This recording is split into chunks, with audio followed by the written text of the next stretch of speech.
السلام علیکم عزیز طلباء اور طالبات، امید ہے کہ آپ سب اللہ کے فضل و کرم سے اپنے اپنے گھروں میں بخیر و عافیت سے ہوں گے۔ پیارے بچوں، ہم جماعت 7ویں کو اردو پڑھیں گے۔ آج ہمارا موضوع ہے اخلاق نبی پاک صلی اللہ علیہ وسلم کے بارے میں۔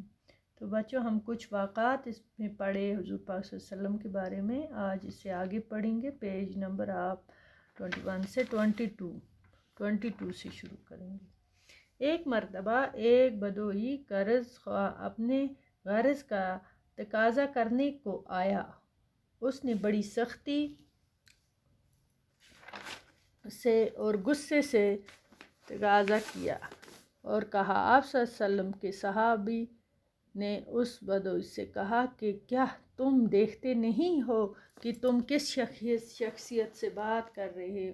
اور کہنے لگے، میں آپ تو اپنا قرض طلب کر رہا ہوں۔ حضور پاک صلی اللہ علیہ وسلم نے اپنی ساتھیوں سے فرمایا، اس کی حمایت کرنی چاہیے کیونکہ یہ اس کا حق ہے۔ پھر اس کا حساب بے باک کرنے کا حکم دیا اور اس کے حق سے کچھ زیادہ اسے دلوا دیا۔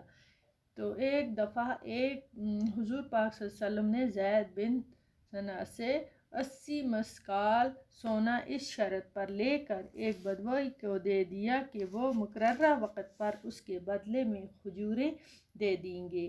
ابھی مقررہ وقت میں 2-3 دن باقی رہ گئے تھے کہ حضور پاک صلی اللہ علیہ وسلم ایک جنازہ کی نماز پڑھ کر اپنے رفیقوں کے ساتھ ایک دیوار کے پاس تشریف رکھے تھے۔ زید نے حضور پاک صلی اللہ علیہ وسلم کے کرتے اور چادر کے پہلو کو کھینچتے ہوئے نہایت بد مزاجی اور سختی سے قرضہ ادا کرنے کو کہا۔ حضرت عمر نے کہا، او خدا کے دشمن، کیا بکتا ہے؟ خدا کی قسم مجھے حضور پاک صلی اللہ علیہ وسلم سے اندیشہ نہ ہوتا تو تیری گردن اڑا دیتا۔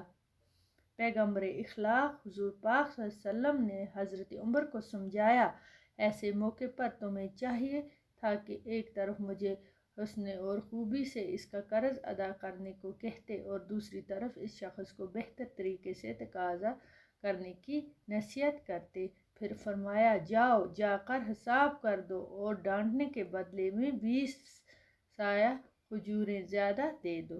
تو یہ ہمارے حضور پاک صلی اللہ علیہ وسلم کی انسانیت کے بارے میں کہ ان کی انسانیت کے بارے میں بولا گیا ہے کہ وہ موصی انسانیت، انسان پر رحم کرنے والے تھے۔ ان کی سیرت، ان کی عادت رحمت عالم انہیں کہا جاتا تھا۔ تمام عالم کے لیے رحمت لانے والے ان کا لقب تھا۔ تو بچوں، آج اتنا ہی پڑھیں گے، کل آگے بھی پڑھیں گے اس کا دوسرا حصہ۔ خدا حافظ۔